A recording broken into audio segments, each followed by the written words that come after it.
touch physically, okay? It doesn't always mean sexual. Pero lalo na po sa mag-asawa, kung gusto niyo pong mapanatili yung sigla, kailangan po ng touching ng lambing. Ayan. Yung pong pagyakap, pagdadampi ng mga biscuit, yung holding hands, sitting and sleeping close to each other, yung bang mga sweet touches. Alam niyo po,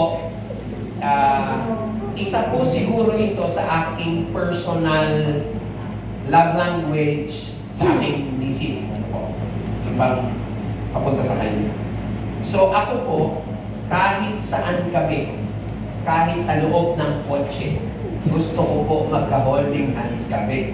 Kaya pag nagdadrive po ako, kadalasan, kukunin ko yung kamay niya, di mo holding hands ko siya. Habang nagkukwento kami, ganyan. Most of the time, ganun po. Because maybe it's because it's me, it's my personality, no? Na ganon. Pero, salamat po sa Panginoon kasi iyon yung isa sa mga bagay na nagpanatili ng closeness natin. Alam niyo, may magandang point, babasahin ko. Ito, ang ganda-ganda nito. Ito po ay parang desire ng puso, ng especially siguro ng isang babae, no? Pero kaya po ako, ganito ako sa kanya. Sabi niya ay, please, come take my hand, let's walk. Give me you. Eyes saying hi. Glances saying, I care. Hand holds that let me know you were just teasing. Hugs saying, thank you for being you. Kisses that gently want me.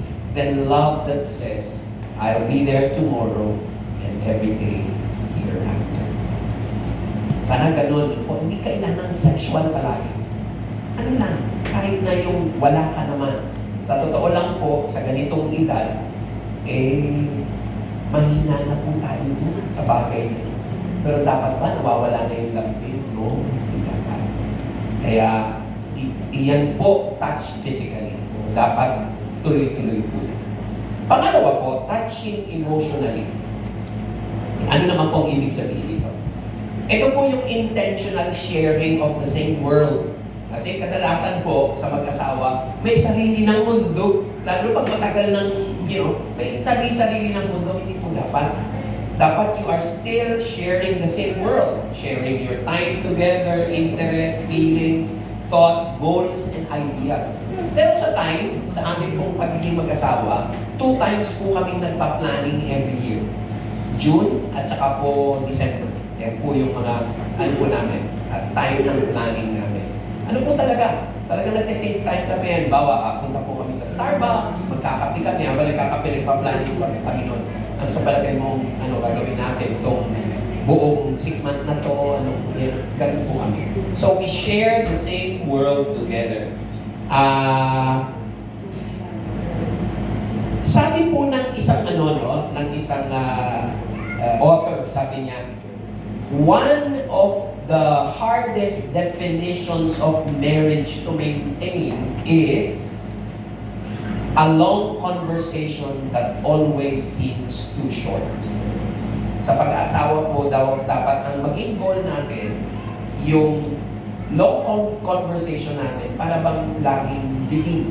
Yan. Sa karaniwan po kasi sa mag-asawa, ayaw nang mag-usap. Sawa na sa pakikipag-usap sa isa't isa.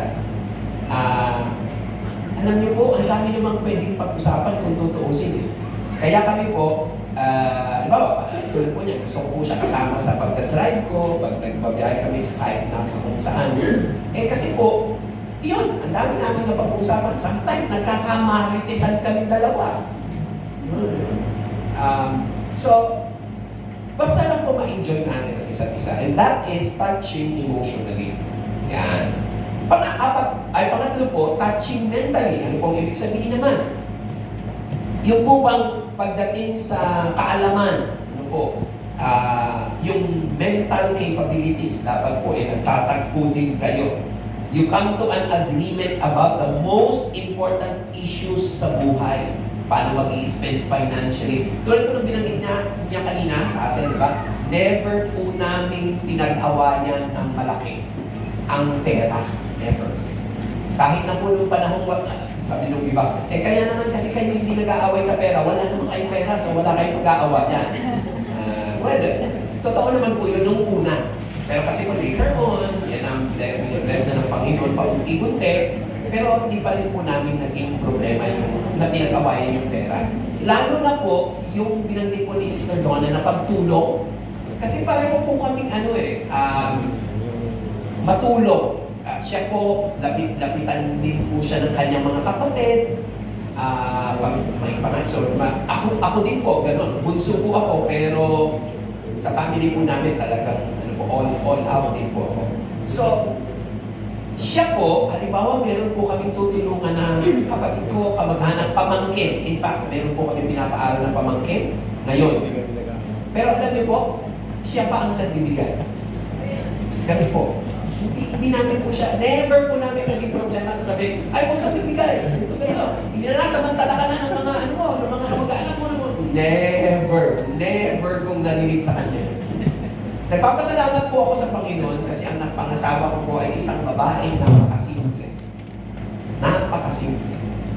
Hindi niyo po siya makikita na extravagant siya sa pag-shopping. In fact, ako po. Pagka po lumabas kami, baligtad. Di po ba dapat babae yung ang tagal mag-shopping? Sabi ko dalawa, ako matagal mag-shopping. Siya mabilis lang kasi siya po, planado ang buhay niya. Pag pumunta po siya sa mall, alam niya na kung anong gagawin niya, alam niya kung anong bibili niya, nakalista na po yun. Pagpunta niya doon, pag nabili niya na tapos. Ganun po siya, planado. Sa ako hindi, gusto ko nag-iikot pa. Kaya hiwalay po kami pagdating sa mall. Sige, doon ka. Kasi, pareho kaming, siya may bibilin, alam niya na yun. Ako hindi ko pa alam kung anong bibili ko. Ganon. So, baligtad po kami. Ayan. So, pero, touching po kami intellectually or mentally in the sense na yung mga major things in life, talagang pinagkakasundoan po namin how to spend money, paano i-disiplina ang anak. Kaya, lumaki po si Michael na hindi namin pinag-awayan yung way namin ng pagdidisiplin sa kanya. Kasi ang lagi po nating prinsipyo, dapat magkakampi tayo sa pagdidisiplina sa kanya. Hindi niya dapat makita na pinag-aawayan natin pati pagdidisiplina sa kanya. Ayun. So, alam niyo po, nakakatuwa kasi lumaki po yung bata na may magandang prinsipyo din po. Nung manliligaw na po siya, alam niyo po kung ano ginawa niya. Karamihan po sa mga kabataan ngayon, malalaman niyo na lang may girlfriend na. Siya po iba. Bago po siya nagkaroon ng girlfriend, kinausap niya po muna kami, especially po siya. Mami, yung kaibigan ko po, na si ganito, liligawan ko na po. Sinabi mo na ba sa kanya, nag-start ka na bang manligaw? Hindi pa po. Hindi ko pa sinasabi sa kanya. Niluhin niyo po yun. Pagpunta niya po doon sa bahay ng girl, nagulat yung girl at yung buong family. Kasi yung anak namin, nasabi po, tawagan natin si papa mo kasi yung papa, yung niligawan niya, nasa abroad. Tawagan natin si papa mo ngayon. Bakit? May sasabihin ako. Nagulat po yung father kasi tumawag yung anak namin sa kanya, nag-video call sila, nagpaalam. Niligawan ko na po yung anak niya. Kakatuwa, hindi ko ba pagkagano. So, praise God. Kasi nga po, naging principle po namin talagang pareho po dapat kami nagdidisiplina at dapat magkasundo kami sa bagay na yun. Hindi po nangangahulugan na hindi kami nagkaroon din ng problem sa kanya na hindi po perfect yung anak namin. Alright? And then, but, finally, ito po, pinakawali sa touching spiritually. So kami po, nag-share kami ng spiritual experiences namin. Alam niyo po ba na may mga couples, kahit na nasa loob ng church, pati spiritual life, nagiging problema nila. Why? Kasi pag too active yung isa at yung isa hindi, pag-aawayan pa nila ang spirituality. Lagi ka na lang nasa church. Masyado ka lang ganito. Masyado ka namang spiritual. Yung mga ganyan. Never po namin pinag-awayan yun. In fact, okay, ito po ang isang bagay. Ako po ang nagha-honeymoon pa lang po kami. Talagang bumilib po ako sa kanyang spirituality kasi hindi ko po makakalimutan nung siyempre nung mag-boyfriend girlfriend po kami, nagpe-pray din naman kami. Pero nung maging mag-asawa na po kami, hindi mag-pray. So sabi ko, Lord, salamat po na ang napangasawa ko po ay talaga palang napaka-prayerful. Ang lalim mag-pray. Ang sarap niyang mag-pray. Never po namin naging problem in spiritual life ng isa't isa. Hindi kami nakakaroon ng inggitan sa achievements ng bawat isa. Ito po ang isang bagay. Hindi ko po makakalimutan. At ito po ay tinupad ng Panginoon. One time, attend po kami ng isang napakalaking seminar tungkol sa preaching, tungkol sa speaking. Ano po. Magkatabi po kami, dalawa kami umattend, daming tao, thousands of people. Humuhusay po ng mga speakers. Kinalabit niya ako. Ang sabi po niya ay ganito, Han, isang araw, ikaw na ang nakatayo. Namuntik po ako malaglag sa kinauupuan ko. Why? Kasi sobrang dalang na ang asawa mo ang number one fan mo. Normally po kasi dahil kilala nila tayo, minsan nga nagsasalita tayo, kunyari na lang, minsan nagsasalita yung lalaki o yung babae. Yung isa naman, yung asawang babae o lalaki na sunod. Wala. Sabi nyo lang yan dahil kaharap yung mga tao. Sa amin, mas marami yung gano'n. Can you imagine? Ito, asawa mo mismo na kilala ka, alam na yung weaknesses mo, alam niya everything. Pagkatapos ang sasabihin niya sa akin, Han, nakikinig ako isang araw, ikaw na ang nakatayo. Nagsiseminar ka sa mga tao patungkol sa preaching. At yun ay nagkatotoo. So, mga kapatid, touching spiritually, this will be the end of my share. Sabi ng isang Scottish expression, especially po tungkol sa prayer, kapag ka daw po walang prayer sa isang tahanan, para siyang bahay na walang roof. A family without prayer is like a house with no roof.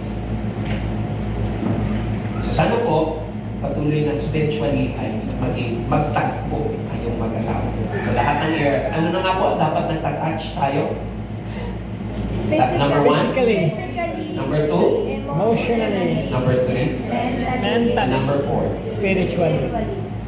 Now to end this, in conclusion, ano po yung dalawang pinakamahalagang bagay na gusto kong matandaan po natin? Number 1, be intentional in our marriage. Let's be intentional.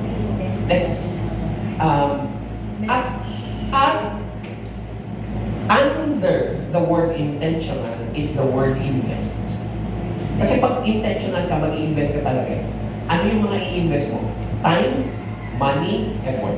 Yung tatlo. Time, money, effort. So kung intentional mo talagang gustong pagandahin ng inyong pag-aasawa, mag-invest ka ng time. Spend time with your wife. You know? Kaya noon po, sabi ko nga po sa inyo, kami mag-asawa, talagang meron po kaming time ng pag-date. Every Monday evening po yun. Yun ang aming time ng date. Of course, may mga pagkakataon, hindi po namin nagagawa yun. Pero hanggat maaari, ginagawa po namin yun. Kaya alam ng anak namin yun. Malumalas. So spend time, spend effort. Mag-effort ka naman. Kung talagang gumawa ka ng paparaanan. Yan din naman po ang hinangaan ko sa aking may bahay. Kasi talagang gumagawa ko siya ng paraan para sa amin. Lalo na po nung nag-a-abroad na po ako, so madalas po ako mag-abroad, and so on and so on. Speak po ako sa kung saan bansa, ano po. Ang gagawin niya po ganito. Kasi yung mga kaibigan ko po, sa sobrang miss po siguro ako, abay, nasa airport pa lang po ako eh. Alam na nila na, parating si Pastor Miguel ngayon. May-message ako, hindi mo kami, magkape tayo, bla bla bla. Ang ginawa po ng misis ko, dahil napansin niya nga gano'n, ang ginawa po niya, pagpaparating na po ako galing ng ibang bansa, magbubuk po siya ng hotel para sa aming dalawa. Ano ba? Para, sabi niya, para yung unang days mo sa amin mo i-spend, maybe sa mga friends. See? Kasi pwede naman po kasi talagang maging creative ang isa't isa. nakukuha niyo po. Kesa sa magsisihan, ikaw, lagi ka na lang mga friends mo, inaalala mo, wala ka man lang time sa amin. Eh, di, gumawa na siya ng paraan. O, di, hindi namin kailangan pag-awayan, hindi po ba? Kasi nagawa niya na ng paraan. Ay, ayos. O, sasabihin ko sa mga kaibigan ko, mga bro, hindi tayo pwedeng magkape. Tatlong araw akong kasama ang aking magina or aking wife. No? Nag-book na siya ng hotel. So, that's it. Hindi ba? So, be intentional and invest. Ano po? So, of course, ako rin naman ang pababayarin niya doon sa 3 araw na yun. So, yun. And not only that, talagang yun po, yung ano nga po yun? Time, effort, and money. Mag-invest po tayo. Para kung gusto po talaga natin. Tandaan ninyo, ang garden na napabayaan magiging madamo. Ganyan din po buhay pag-aasawa, pag hindi ka naging intentional at hindi ka nag-invest, maraming damo. Yung 4 na enemies of marriage, ano na nga po yun? Self and society. Kikilos po lahat yun, wawasakin ang ating pagsasama. That's why we need to touch. One more time, we need to touch. Physically, emotionally, mentally, spiritually. May the Lord bless you. I think pupunta tayo sa question and answer. Kaya, Kung magubuno. lumampas ako ng konti sa time. Sorry.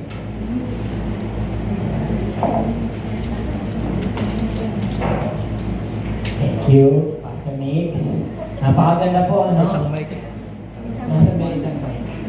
Ayun, dito tayo, Pastor. Ayan, so, medyo, ano lang tayo, time constraints, kasi, hindi ko na-anticipate na, ako personally, parang nabitin pa ako, no? Kasi usually ko na talaga dapat medyo mas mahaba pa. Pero syempre, hindi natin papabain pa lang. We'll move on sa part ng program natin wherein we can have our question and answer. Okay? So, if you have questions, either nangyayari ngayon sa marriage niyo or meron kang questions sa sinabi ni Pastor Mix from the part 1 and part 2 ng kanyang mensahe ngayon sa ating lahat. And kung may gusto lang kayong malaman, matanong,